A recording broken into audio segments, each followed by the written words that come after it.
just want to give you some examples in engineering.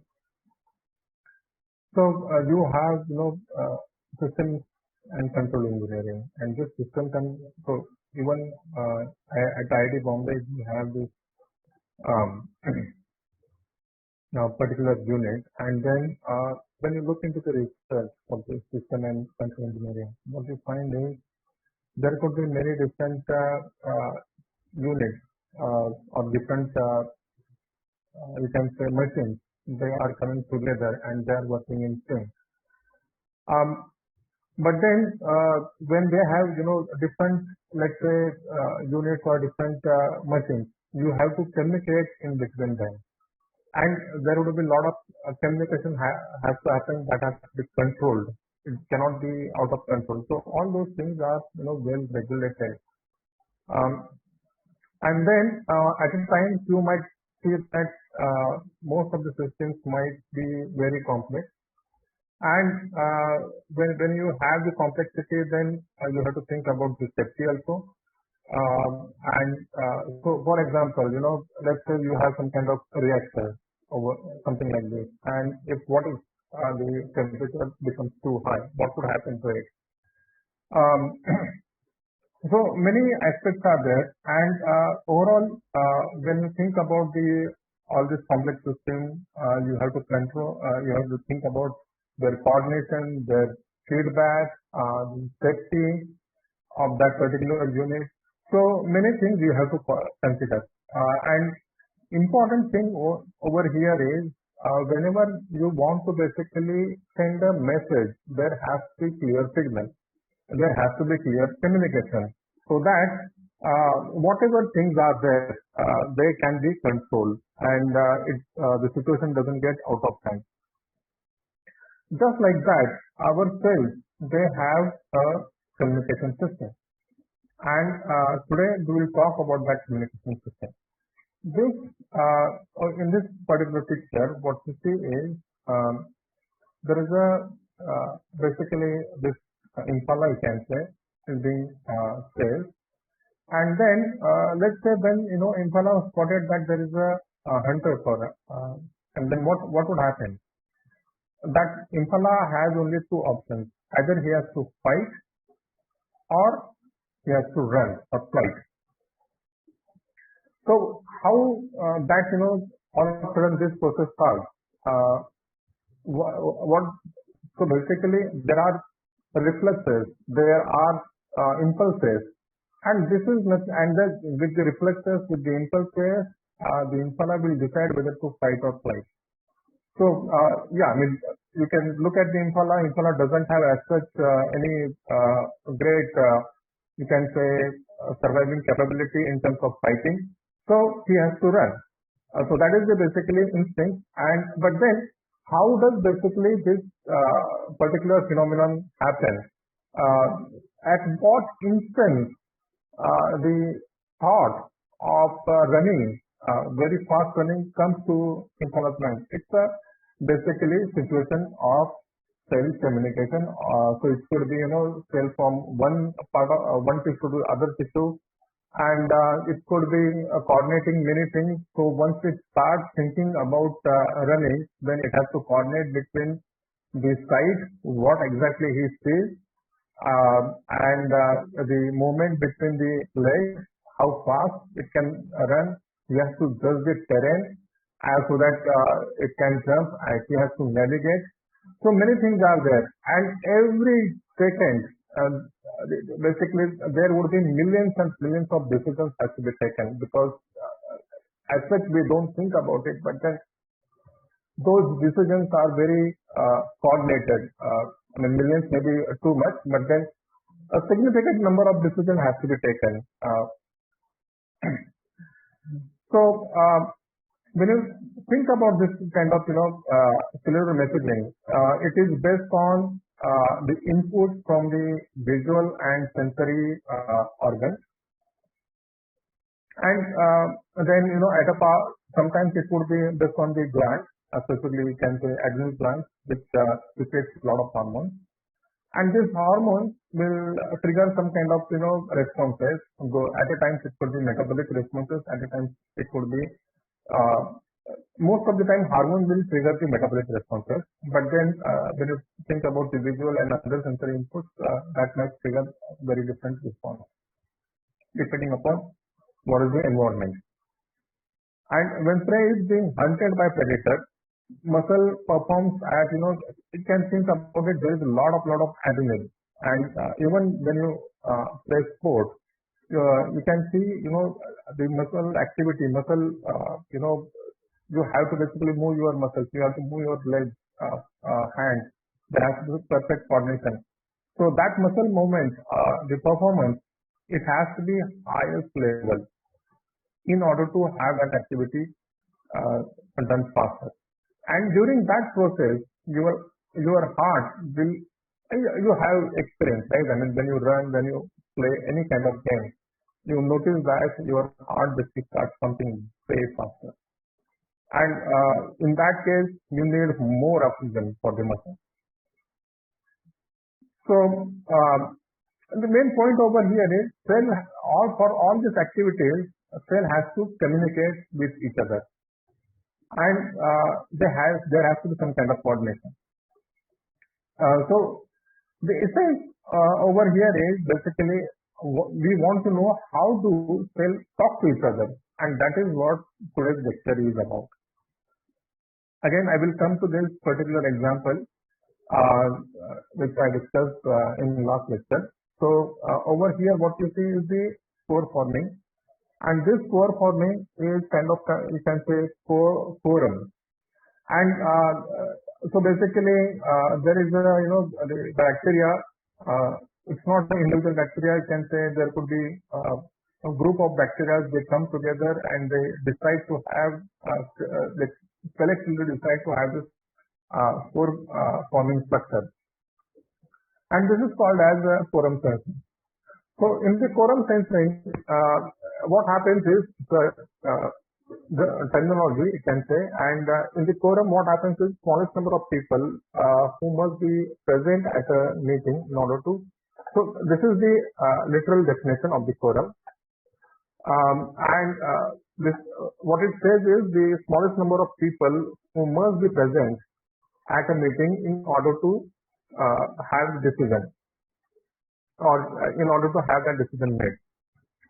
So this could be so when you think about a company, the company has board, and the board this board will take decision, but then the board will act as a forum, because whatever the decisions are taken by these people that would be employed, those decisions are being passed through, and then basically those decisions have to be followed by the employees.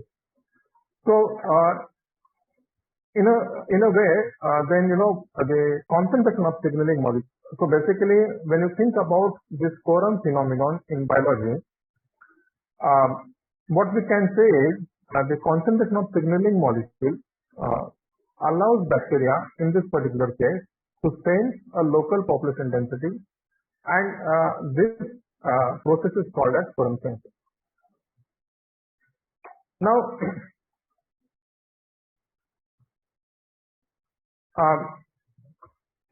when you think about this, quorum sensing, or when you think about this signaling mechanism, even you have to have, even though there is a quorum sensing, let's say, but then still within that, the quorum sensing, there has to be some kind of signaling. Sometimes when you might be, taking some decisions, but before taking decisions, you might have some instincts, but then the instinct, and it's basically there has to be some kind of signal from whether you want to basically go for that decision or not. So similar way, there is basically before quorum sensing there would be a lot of signaling happen, and when you think about this signaling within the biological domain, and what you would notice that most of the signaling mechanisms are conserved in a sense you can see the signaling mechanism which are very similar for unicellular or multicellular organisms. And this mechanism will involve sending and receiving the signal, and then it will have the do the processing of signal, and then let others the communicating let's say there is a multicellular organism, then once it processes the signal, then that signal has to be communicated with other cells. And when you think about the evolution, and during evolution, we can basically say that this signaling mechanism has to be encountered again and again, and that's the way the mechanism has to be kind of conserved. So again, over here the approach is basically what we are going to today, or most of this biological most of this lectures, we are going to basically talk on variety of topics, but then at a time we are not going to get into a lot of depth, but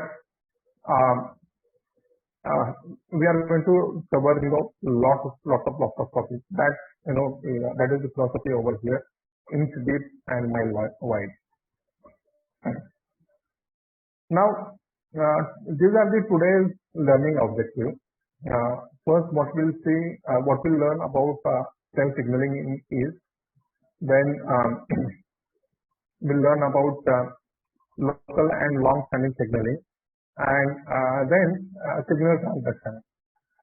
And then with the signal transduction, we will basically get into the examples, specifically how the reception happens, transduction happens, and what is the response, how the response is generated. So now coming to the first objective, cell signaling in yeast. When you think about yeast, it's the same yeast which is again used for baking the bread, and these are the yeast cells. But over here the color is false color. It is generated through the electron micrograph. So color, it might not have any color, but it is just for your visual reference also. And this so basically this cell can be haploid or diploid. Now haploid, so basically this yeast cell could be haploid or diploid. So what is haploid? Haploid is basically it has you can say half of the cell. Technically, the yeast cell has, you can say, it cannot be categorized as completely male or female, something like that. But then, in order to have the reproduction, it has to fuse male and female parts. So that's kind of analogy. And in the haploid cell, you have two kinds of cells, one with mating type A and other mating type alpha. And during cell division, it can switch from A to alpha. So there are some mechanisms involved over there. So when the cell has to be basically multiply, at that time there has to be some kind of communication. And over here, what you see on the left side, you see the yeast cell with mating type A, and on the right side you see yeast cell with mating type alpha. The alpha factors, those are shown in pink, and A factors are shown in the blue. Now on this particular all these cells, you have specific receptors, and these specific receptors will be basically sensed by this mating type A or mating type alpha cell. And then first is basically what happens is there is an exchange of mating factors between these two cells. Then after exchange, what might you see is this type mating type A and mating type alpha cell. So this cell basically binds together, and then it has the trigger response inside the cell, and this response will lead to the trigger of the two cells, and then you can see from the haploid it could be diploid. And then after that, the formation of other the diploid cell happens, and this diploid cell will have the information from basically mating type A and mating type alpha both. And over here the nucleus is fused inside the cell, and since it's a fused nucleus, then it will have the genes from both of these cells. So it can go under mitosis, although we have not learned about mitosis, but then we will basically just, if I get time, then I will discuss about the mitosis. But then it can, this basically can go undergo mitosis or meiosis, both types of reproduction. How exactly the cell will divide, and the cell division has two particular phenomena, mitosis and meiosis.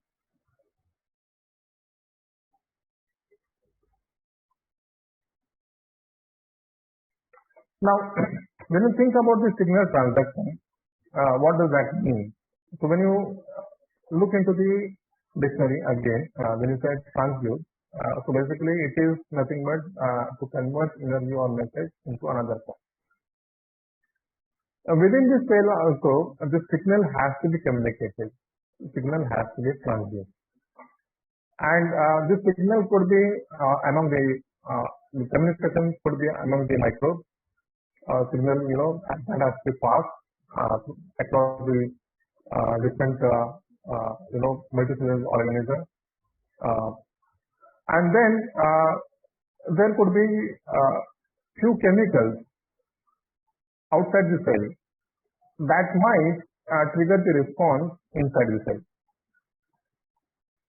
And whatever we saw this the mating behavior of the yeast cell, that illustrates the concept of cell surface receptor, and then it also gives you information about intracellular signal transmission in response to the external signal.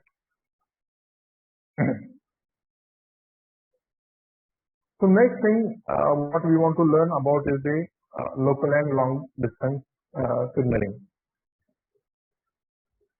So the local signaling, that is basically just for the cells which are nearby, and there could be a direct contact.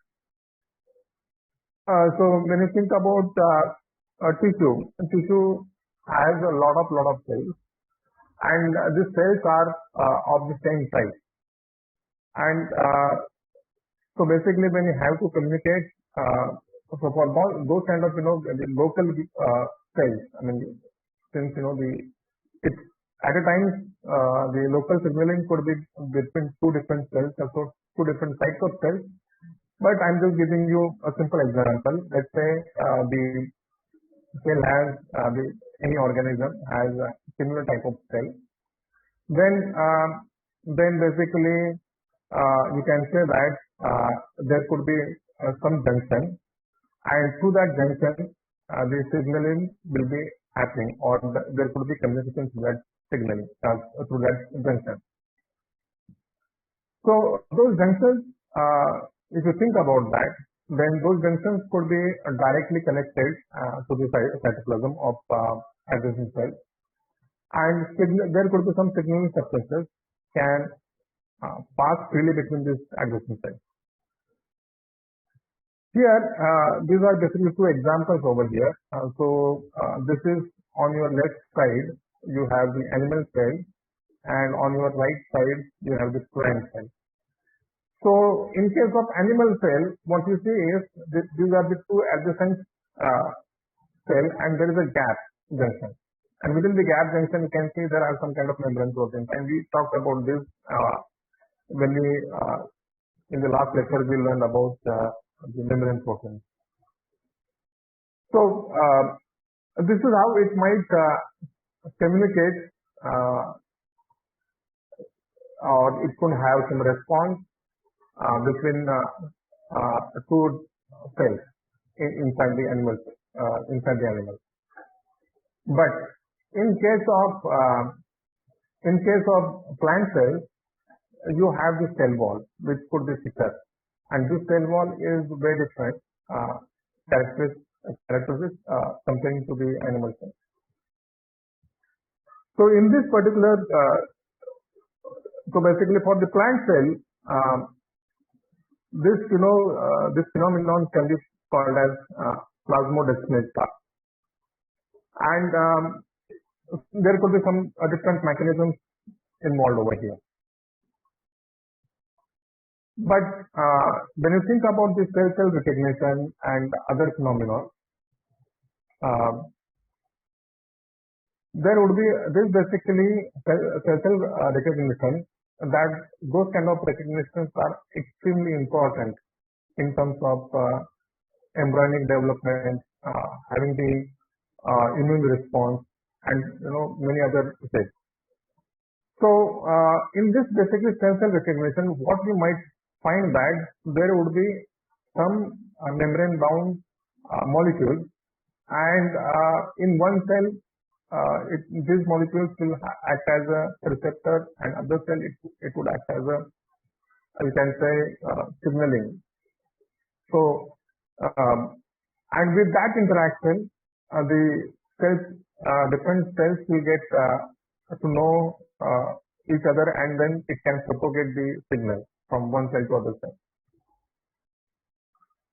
Now, when you think about this cell recognition, and when you think about the basically signaling, there are different types of signaling, one can say, paracrine, synaptic, and endocrine. These are the three main signaling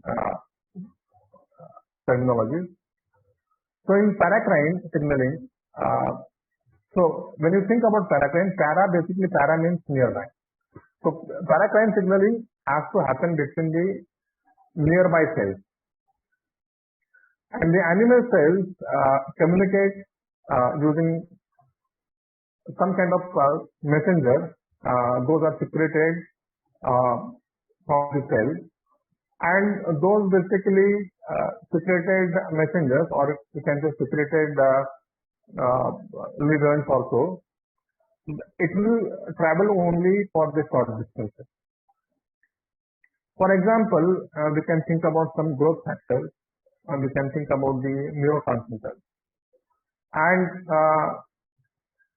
so in case of growth factors, it will stimulate nearby target cells, and by doing so, there would be a growth, and there would be division of the cell. And in case of neurotransmitters, what would happen is it would transmit the signal from one nerve cell to the other nerve cell. However, this particular signaling, paracrine signaling, it is little bit not well understood in case of plants. And this is basically overall, the pictorial diagram over here. So what you see here, these are the target cells, and this is secreting cell, and this secreting cell has lot of basically it is sending lot of signaling messengers, you can say. All these green dots are signaling messengers, and then the target cell receives because the target cells are nearby, and then after receiving the whatever the function has to be done, that would get done. The second signaling is synaptic signaling.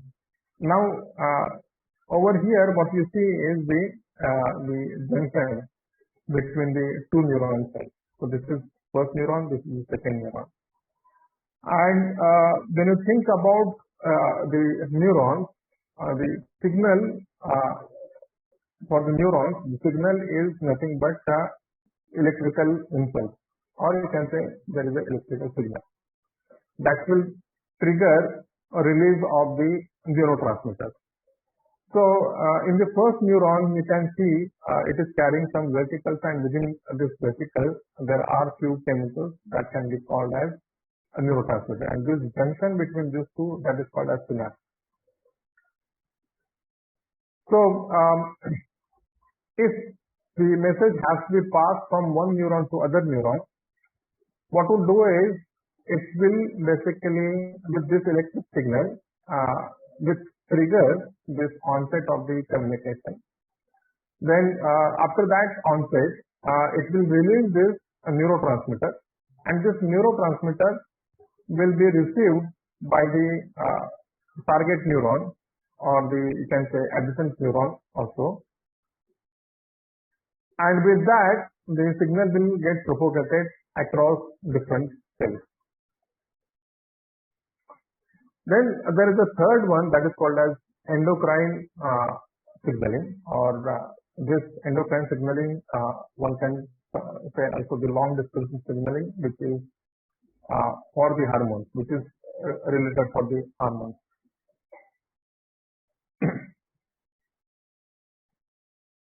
So in this particular signaling mechanism, what you have is you have the specialized endocrine cell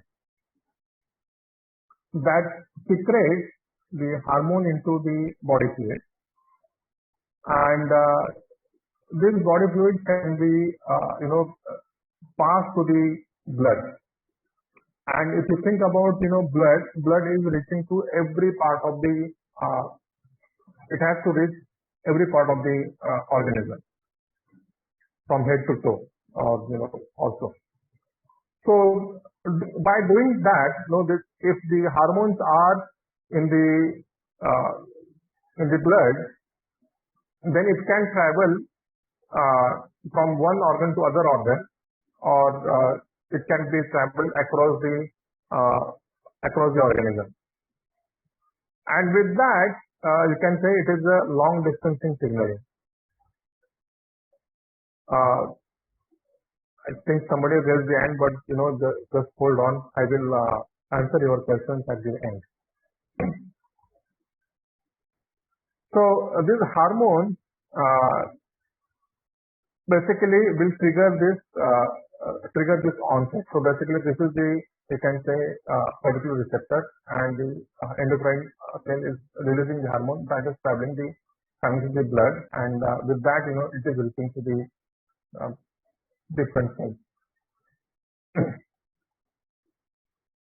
So when you think about the long distancing signaling, this is so basically when you the synaptic signaling, and also, so these are the two, you can say, neuron cell, and this neuron cell has the capacity to get polarized in terms of electricity, which will have positive and negative polarization also. And with that, it can communicate. It will this electric signal could be chemical signal or electric signal, and then with the so basically this is the first cell, this is second cell, and the first cell can be called as a presynaptic cell, and the second cell can be called as postsynaptic cell. So the signal is passing from the presynaptic cell to the postsynaptic cell, and then it basically propagates.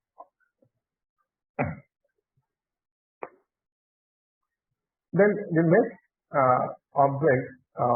objective is signal transmission, and we want to have some kind of overview here.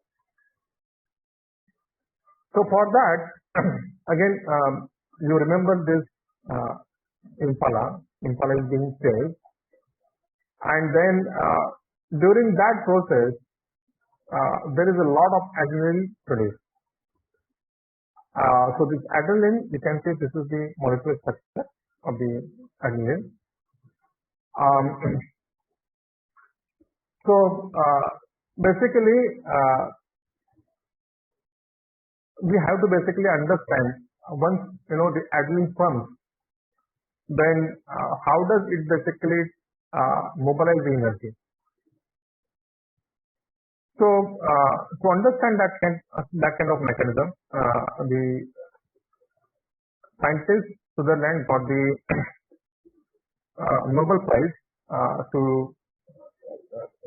to understand this mechanism, and he had a lot of theories, and so it's a very nice theory. So in terms of this signal transaction, there are main three stages. First, it is a reception, then there is a transaction, and then there is a response. In the reception, it is basically kind of say, it is just a knock on the door. Transaction, what would happen is somebody would get up from the position where they are sitting in the room or in the home, and so basically that person will go to the door and it will answer the door, and then it will try to answer the door. And by doing so, there could be some interaction between the person who is opening the door and the visitor, you can say. And in the response,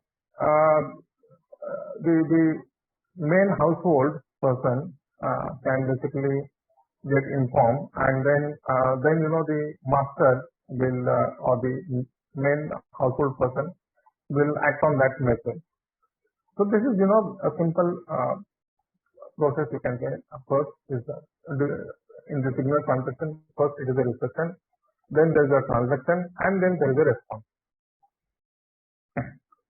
So now we'll see how this exactly happens, and so in terms of signal transaction, first stage is reception. And so when you think about the cell, again this is the cytoplasm of the cell, and with that cytoplasm, you have the cell wall. You have the plasma membrane in the animal cell, and then you have the extracellular fluid. Now, in order to have the signal transaction, first there has to be reception.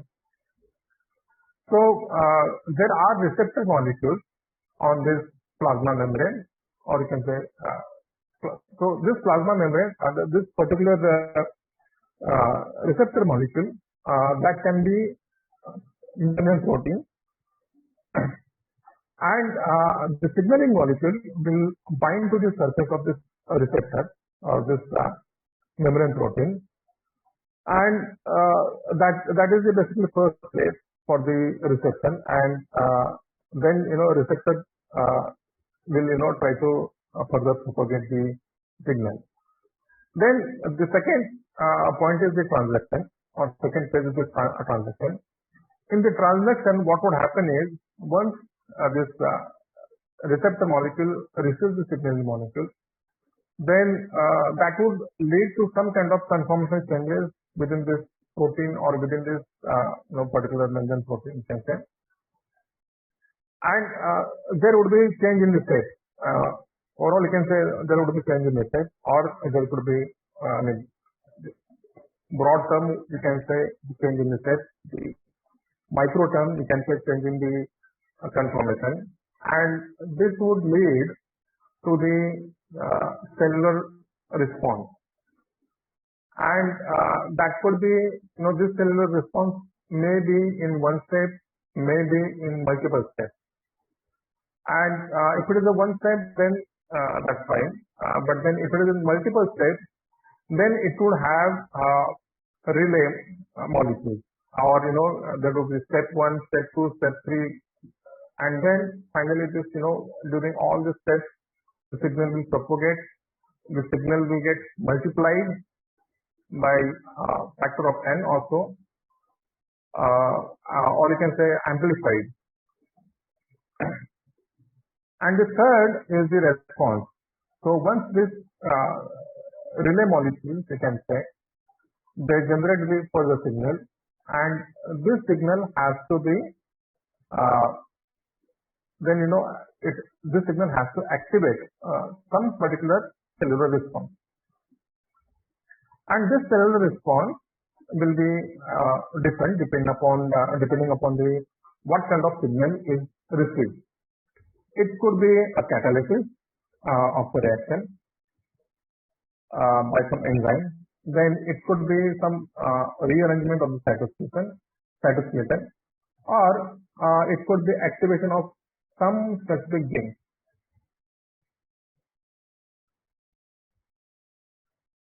Now, just to give you an analogy over here, when you think about cellular reception, and everybody has a different phones and all those things. Everyone has a different phone number. But do you really want? I mean, sometimes do you wonder how come only one person when one person gets called, there is no cross correction. So the idea over here is when you get a call, it is encrypted and it is meant for a particular number itself or meant for a single person. So that is way of communication in signal processing, you can say. Even though the signal let's say two persons are getting called at the same time, but that signal is distinct, and let's say the signal is coming from the same tower, but still it is a distinct signal. Similarly, cells have to basically have to understand each particular signal, so there should not be a mix-up, and those particular signals will have a particular function. And in order to have that particular function, you need to have different kind of receptor. And with that different kind of receptor, the signaling molecule is also varied. Signaling molecules will be also different. So just to give when you think about the mating behavior of the yeast cell, you have two different type of cells, type A, type alpha, and then these two cells has different or you can say very specific receptor. And with that, once it receives this specific receptor, then the trigger happens, and then it would get into the mating action. So overall, in biological terms, the signaling molecule, it could be, let's say, some ion, it could be small protein, or it could be some very different thing. But whatever the signal molecule over here, that is called as a ligand. And so most of the time, there would be kind of complement between receptor and ligand. So receptor and ligand will have a complementary structure, you can say, or it will have complementary behavior. And this complementary behavior or structure, it will ensure the specificity of that particular function.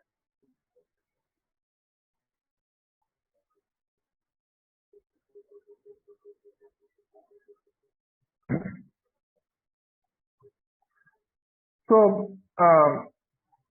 again, this receptor, the receptor molecules, they are on the cell surface of cell surface, and ligand binding will have some kind of shape change in this receptor molecule, and then that would trigger the response, and there is a relay of the signal.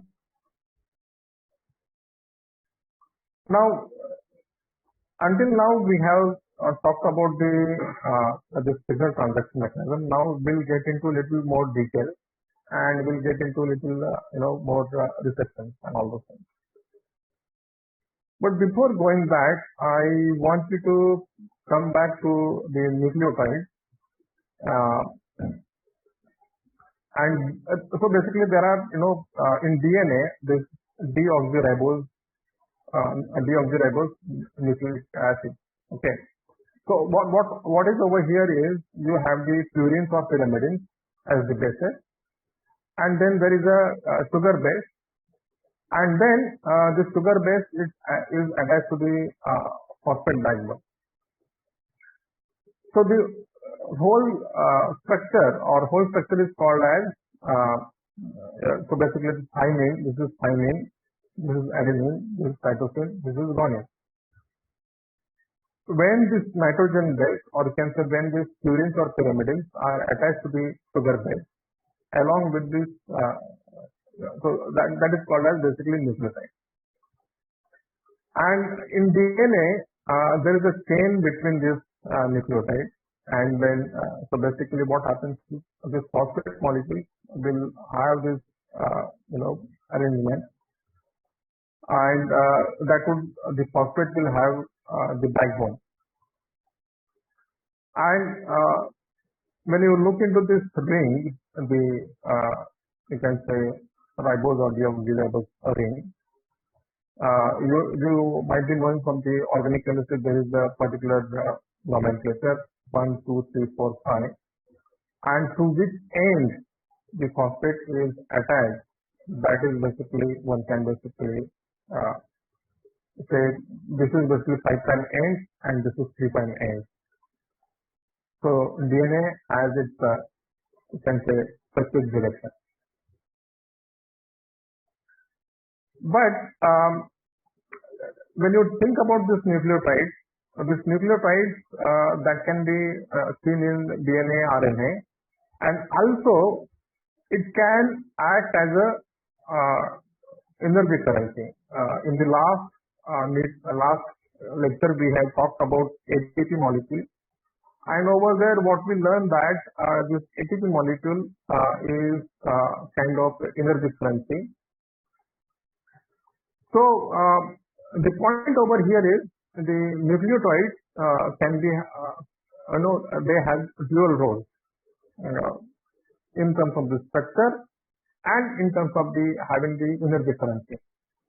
But mostly we talked about ATP, but apart from ATP, all other nucleotides can be acted as energy currency. But only thing is that it is not a wide phenomenon inside the cell as compared to the ATP.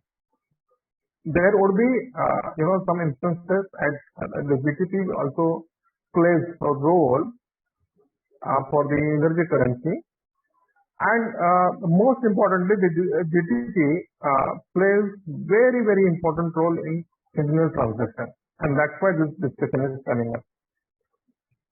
So just like ATP, we have this basically structure of the GTP, which includes this guanine base, and this guanine will have the sugar that will have attached to the sugar base, and then there is a phosphate molecule. So the point over here is the nucleotide has dual role. And then the second role, which is about this signal transduction, is very important in this particular context, in this particular lecture. And that is because of this G protein. And now, subsequent slides or subsequent discussion will talk a lot about G protein. So when you think about this G protein, it's a large family of proteins. It is found across the organisms, most of the organisms, and they act as a molecular switches. And most importantly, there is an exchange of GTP and GDP that will, that is a part of the signaling event. So, during this hydrolysis GTP to GDP, this there would be energy, you can say, generation, and this, with that energy, there would be active and inactive forms of the protein. So when you think about that, when G protein is attached, next month again I will get answer to all the questions at the end. So when you think about the GTP protein, G protein, in its inactive form, you will have GDP, and in its active form, it will have GTP. And so basically, there has to be some kind of conformation change when this thing happens. And for the G protein, in year of 1994, these two scientists, Gilman and Rodwell, they received the Nobel Prize in Physiology or Medicine for their discovery of G protein and the role of this protein in the signal transduction.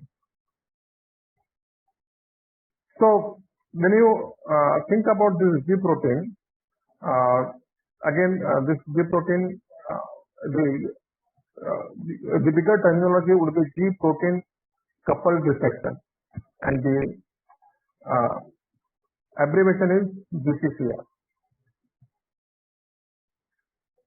So G protein coupled receptor, and this GPCR or G protein coupled receptors are extremely widespread, and they are involved in variety of processes, right from the development to vision, smell, taste, many things. So the vision, in a sense, we have this can say rhodopsin, and this rhodopsin that is basically a GPCR. However, when this some of the GPCR are if they are malfunction, then it can lead to several diseases. Something that it can have in case of cholera, disease, botulism, some GPCR will get malfunction. And when you think about the drug industry, or when you think about the medicine, so this medicine, basically whatever medicine you have, you are taking, let's say you have fever or something like that, you will have simple, some kind of medicine or some kind of drug. And when you think about it, most of the time this drug will target this GPCR. The number, so basically it's a rough estimation that 60% of medicine used today that target GPCR. And since the GPCR overall their structure, it's a very peculiar structure, one can say. So this is the plasma membrane, or can say the cell membrane, and what you see over here is this GPCR will have 7 transmembrane helices, and basically helix 1, helix 2, helix 3, 4, 5, 6, 7. And on both sides there would be some kind of loop, and these loops can act as a receptor. So, or the receptor, it can this receptor can bind in the extracellular fluid, or it can on the inside or in the cytoplasm. It can bind to variety of other molecules. So the most important point over here is this GPCR has very unique structure, and this structure involves 7 transmembrane helical secondary structure. But then now we want to understand how does exactly this GPCR receive the signal, and after receiving, how does it transduce the signal.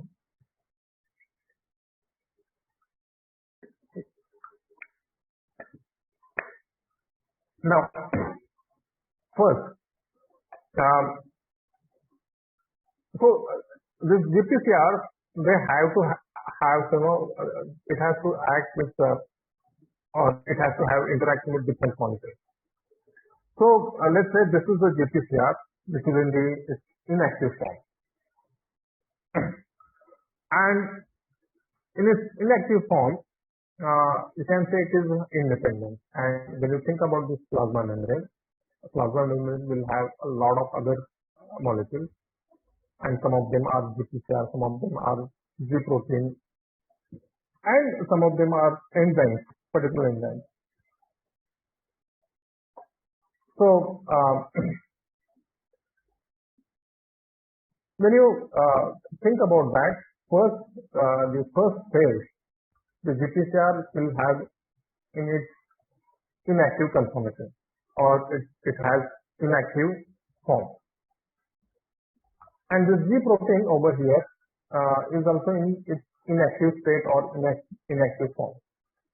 And so does the case with this enzyme.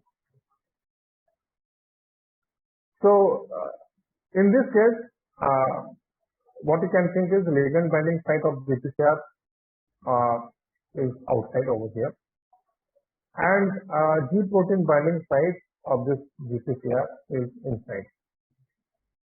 So basically, this is extracellular fluid, which is shaded in the blue, and the cytoplasm, which is shaded in the orange region.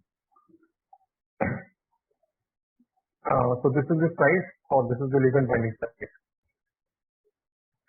Now, how does exactly the signaling mechanism happen? How does GPCR receive the signal, and how does it transmit it? First, what happens is the signaling molecule, or you can say ligand, that will bind to the GPCR,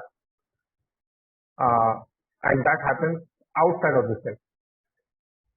And this binding will have some, induced changes. So basically, there would be a conformational change of this GPCR, and that would induce this particular phenomenon will lead because there would be some kind of opening or some kind of closing, and those basically can say as a active site over here, and at that site this G protein can basically interact. So then so basically that would lead to the change in the shape of binding of G protein, and then this binding will lead to exchange of GDP with GTP. So basically GDP will get removed, and now G protein over here that will get activated by GTP, and then this the binding of GTP will activate G protein. So basically this is the first step of receiving, but then how does it the signal will propagate further? In the second step, what might happen is in the subsequent step, or you can say there would be a cellular response, and that cellular response, what happens is this activated G protein, now it will dissociate from the from this GPCR, and once it dissociates, same time what would happen is this will make GPCR in its inactive state, and the signaling molecule over here that will get dissociated, and same time this activated G protein that would basically have the interaction with the activated enzyme, and that activated enzyme will trigger the cellular response. So again, this basically this, when you think about the sequence, first, this is, you can say it's a native structure. First, everything is in inactive state, and once the signal or the ligand molecule binds to this GPCR, then this will have a signaling mechanism, or it will trigger the signaling mechanism. First, it will activate GPCR. Then there will be exchange of the G protein will get bind with GPCR. Then there would be exchange of GDP to GDP, and then this G protein will dissociate, and once it dissociates, it will go to the enzyme, and at the same time where this GPCR will get into this inactive state, and once this G protein is in interaction with the activated form of enzyme, then that would trigger the immune response. And that phenomenon, basically, after that, it has to this G protein also has to come to its native state. So what would happen is, again, the GTP will get hydrolyzed. Once GTP gets hydrolyzed, then the molecule will, this G protein will get dissociated from this enzyme. And so basically what you see over here is, first there is a inactive form of every molecule involved in this process. Then each molecule will have its active form or active state, and that active state would be depending upon the reception, what exactly the reception is. In case of GPCR, it is binding of this signaling molecule, and then this signal will propagate through the G protein. But again, all this machinery, or you can say all these proteins, should come back to its own native form. And in order to come back to this native form, there will be a lot of other processes, and then it is ready for the next signal. So when you think about why it has to be, so I will give you one example over here.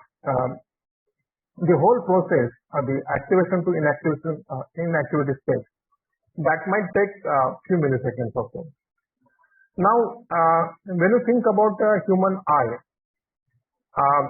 typical, you have the response, or there is a saturation period, and during that saturation period, you might not be able to receive any more information. So, in that particular saturation period, what is happening is basically the molecules which are involved in the visuals, that has to basically come back to its own state, and this is what is happening over here. So in order to receive the next signal, this this protein has to come to its inactive state. So again, when you look and when you visualize, let's say you are in a lab, and although the cameras, digital cameras, they might be very fast, but a human eye, compared to that, it's very slow. Now you have to think about the frame by frame. So the typical camera might have, this is sports cameras and all those things, that might have capacity to have this, the recording for, let's say, 100 frames per second. But that's not the, in case of the human eye, the same response could be about 10 frames per second also. So what would happen is, whatever happen in between, let's say 1 millisecond, 2 millisecond time, you might not be able to see those minute changes. And so within that, our basically the frame rate, human eye frame rate capacity, that is dependent on how fast these molecules comes from the active state to the inactive state. So once it comes to the inactive state, it is able to receive the next signal, and then so that's the basically analogy I want to give here. Now,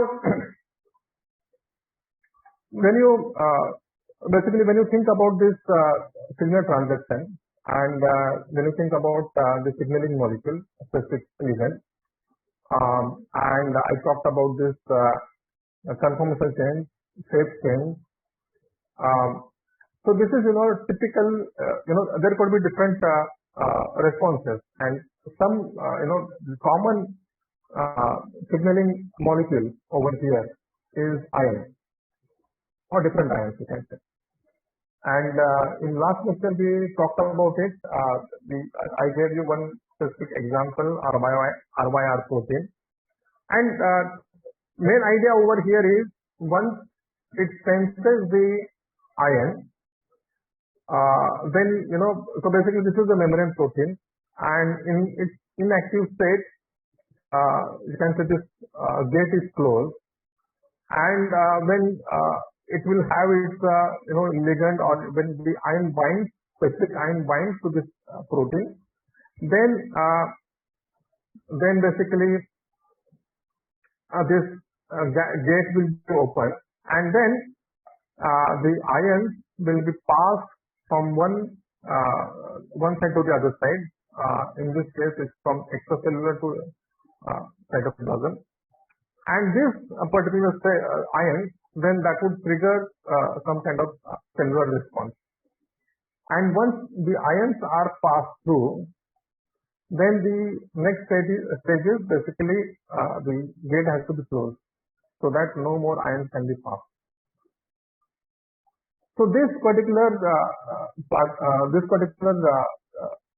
proteins, they are called as ligand-gated ion channels, and this is a type of membrane receptor which can act as a gate. And basically, when you think about the electrolytes, specifically sodium ions, then calcium ions, these are basically transported across the membrane with this kind of ion channels.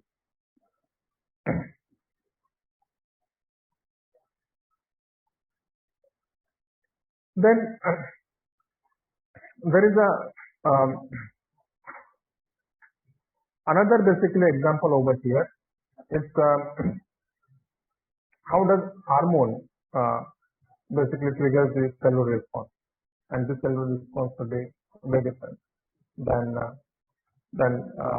the ion channels or than the GT cells. When you think about this hormones, we talk about this particular gland, and this the gland will secrete the hormones, and these hormones will be put in the blood vessels, and this through the blood vessel it will reach to variety of cells. But then once it arrives at this junction, and this hormone has to pass through this plasma membrane, and for this hormone there is no aspect receptor on the membrane. It can just with a different mechanism, it can be passed to this membrane, and inside the cell there would be particular receptor, and this particular receptor will bind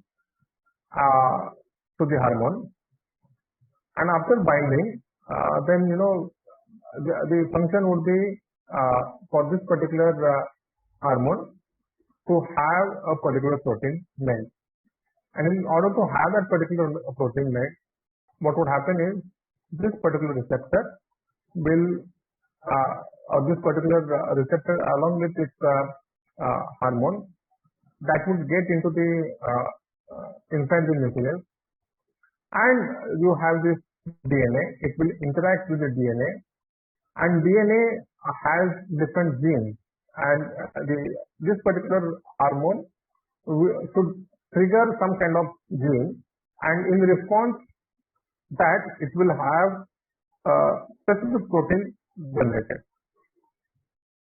So this is the process. After reception, this particular molecule will get into the inside the nucleus. It will look for particular gene site. It will interact over there.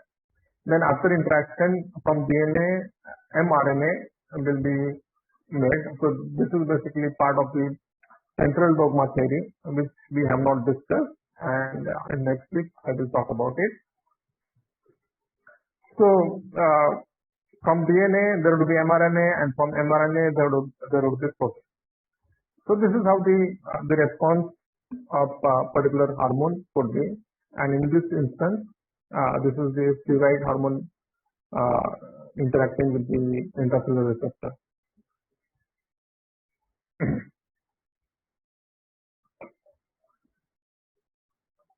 Yeah, so basically, again, step by step, this steroid hormone passes through the cell membrane.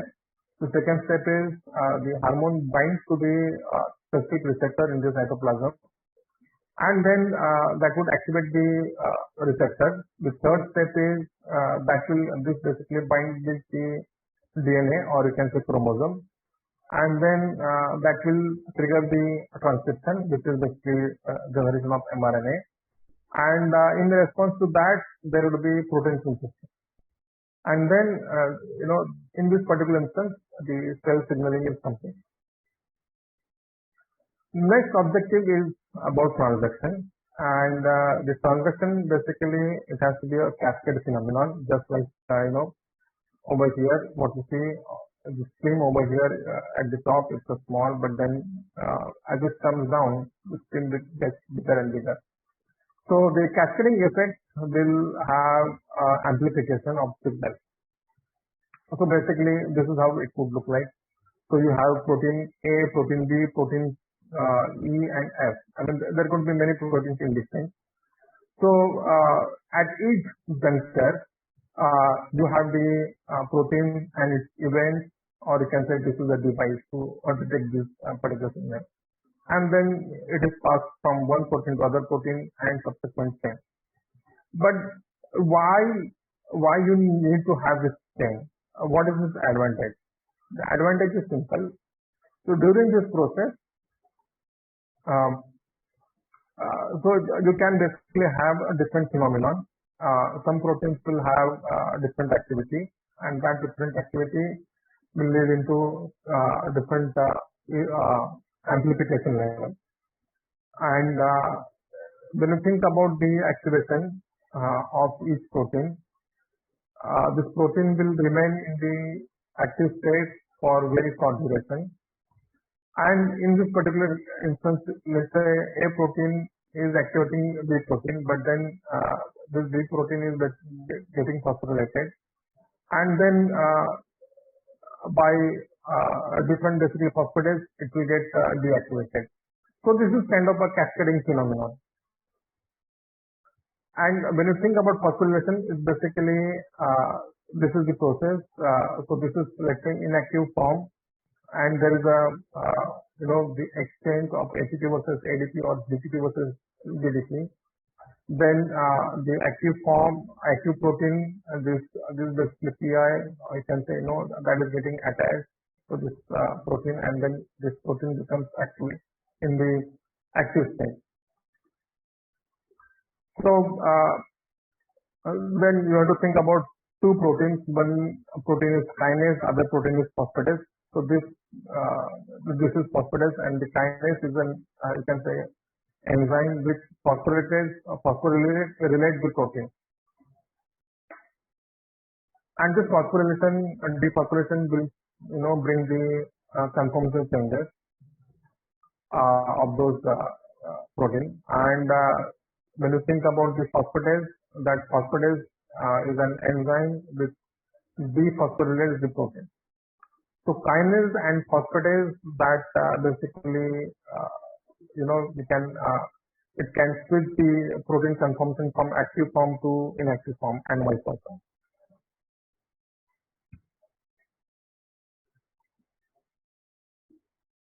So typically you might have seen this, dominoes, and you might have seen, some online videos also. So the one domino is basically there is a series of dominoes standing over there, and when you make first domino fall, then there would be series, and then in that series all the dominoes will fall.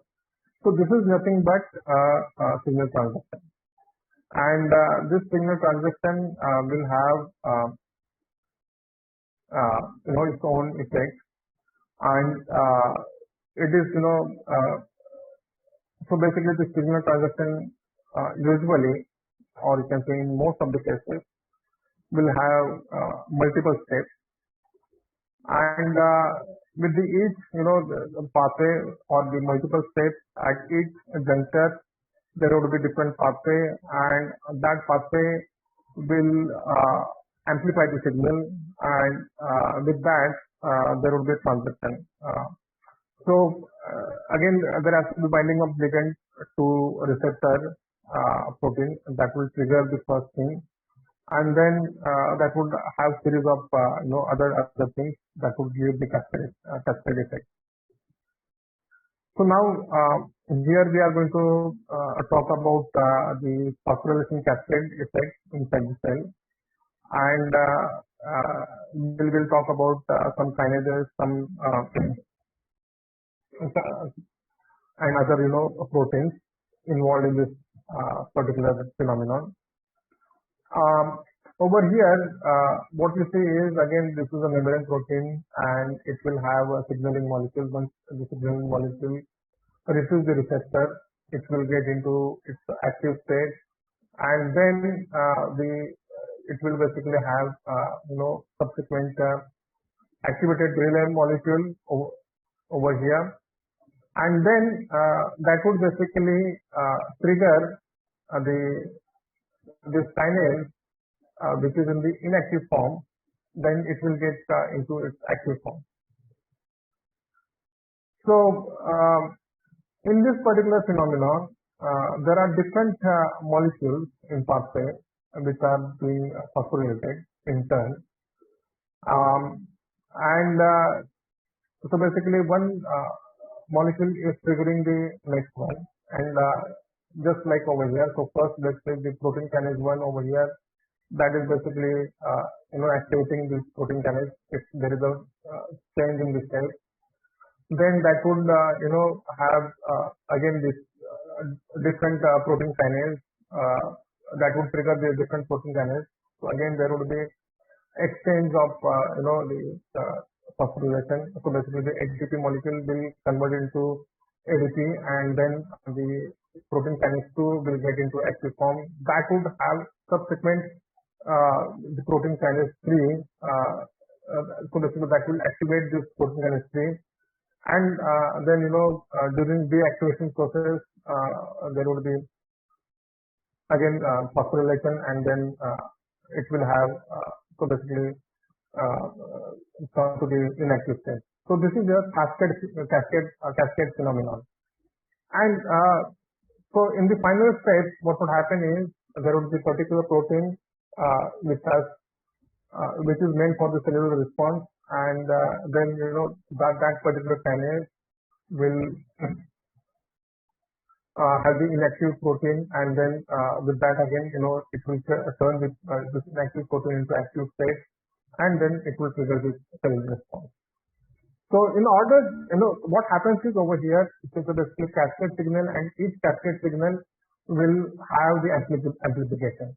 So let's say in the first step we have this particular molecule cyclic AMP in the order of 10 to the power 4, and then with the cascading phenomenon, the different molecule will have it will intensify the signal. So first step you have the active protein kinase that would be 10 to the power 4, then active phosphorylate kinase that would be 10 to the power 5, and then the further it would have active glycogen phosphorylase that would have 10 to the power 6. So basically you started with 10 to the power 4 number of molecules, and then at the end you got 10 to the power 6 molecules of activated molecules of this active glycogen phosphorylase. So in turn, you are basically uh, you know increasing signal 100-fold. So that is what it happens. And in turn, basically you have this cellular response. And when you think about the last step, the response, so that response is basically the cascading phenomenon happens. That is the transcription, and in response, what would happen is that particular the protein has to interact with the chromosome or gene, and that gene has to be expressed into the mRNA, and that mRNA has to be expressed in that in turn will generate the some kind of protein. And with that, now I would like to stop here.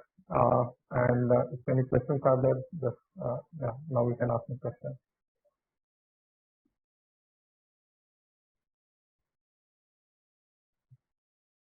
Yes, I think somebody had questions in this thing. Yes, sir. Yes. Sir, quiz will be objective or subjective? Okay. I have not announced the quizzes yet, but again, since many of you are asking about the quiz, there would be only I will have one fixed slot, and I will announce that slot. And within that slot, I will have maybe 5-6 questions, and those will be multiple choice. From the multiple choice, only one answer will be correct. Okay.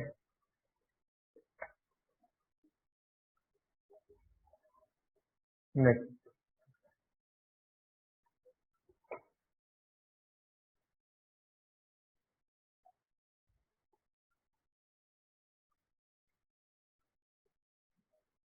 Any more questions?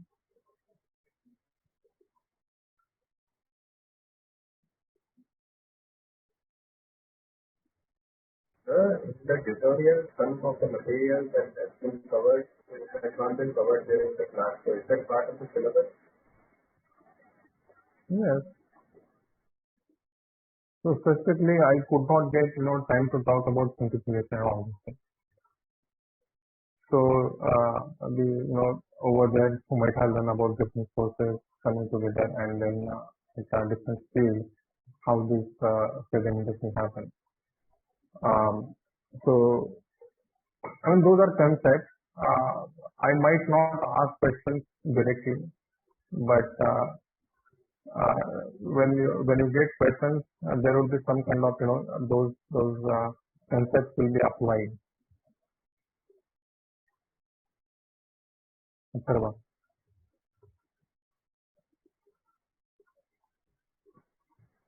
Good morning, sir. I wanted to ask whether meiosis is a part of your syllabus. We'll talk about meiosis in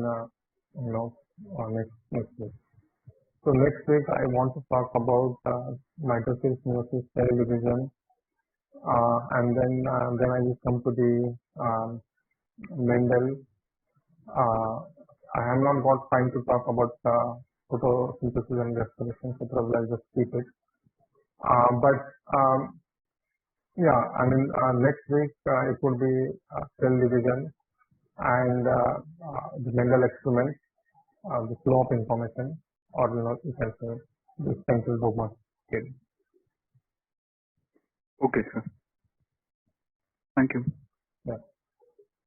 Arhan. Sir, in the G protein receptor diagram you showed, the GDP was like first it was moving towards the receptor and then it was moving towards the enzyme. So what is causing it to move? Yes. So these are you can say the cartoon diagrams. Okay. And now over here you see there are receptors over here, the loops over here. Okay. They are kind of receptors, and actual molecular model doesn't look like this. These are just cartoon diagrams. So over here you see a separation, but in actual there may not be a lot of separation. So they are kind of very adjacent, and this membrane you can think as uh, you are seeing it in only one dimension, but then it is you think about 3 dimension, then it will have some kind of envelope, and there will be 3D structure to it. So in that 3D structure, what would happen is all this GPCR, G protein, and the enzyme, they are kind of together. And once GPCR will have will get into active state, then there would be some conformation changes on this side, and that with that conformation changes, G protein will bind to it, and that would basically activate the after that the G protein will have exchange of GDP to GTP, and then they basically there is further interaction, and then it will get released. But then over here the distances shown here just for your reference, just for your understanding, but in actual they are very close.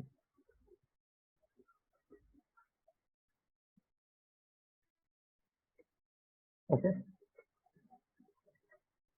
does that answer your question? Yes, sir, it answers. Okay, next one.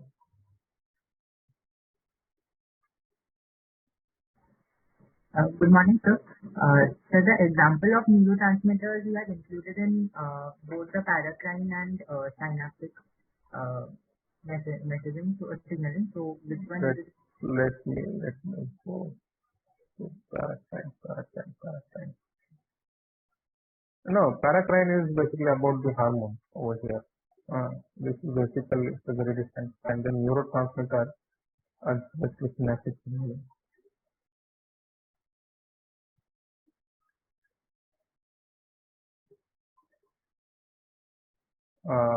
So are you saying something different?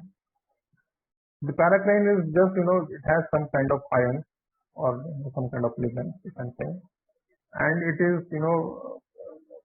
basically interacting with the neighboring cell. And the synaptic signaling, that is basically across this neurons. The neurons, that basically is the long distance signaling.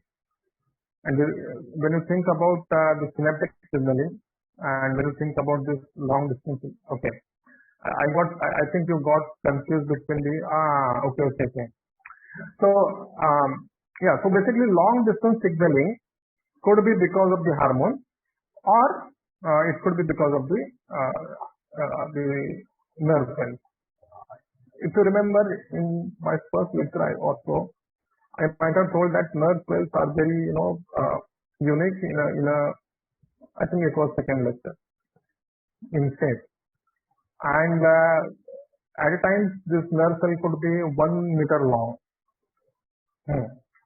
So if you think about an organism, the 1 meter, and if signal is being traveled to that distance, you can say that is a long distance signaling. And in case of hormone, in case of hormone, since the hormone is traveling through blood, and then it is reaching through to particular organ or to particular tissue also, then although it is the hormone is being secreted at one position, but then it is not interacting with its neighboring cell. It is interacting with a different organelle, different tissue also, or a different organ or different tissue, which is not nearby, and that is called as long distance signaling. So long distance signaling has two types of mechanism. One is basically through the hormone, other is through the synaptic transmitter.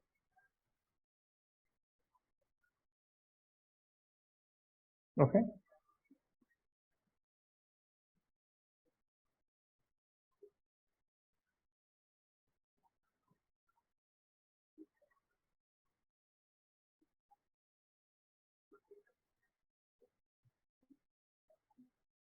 Next one. Any more questions?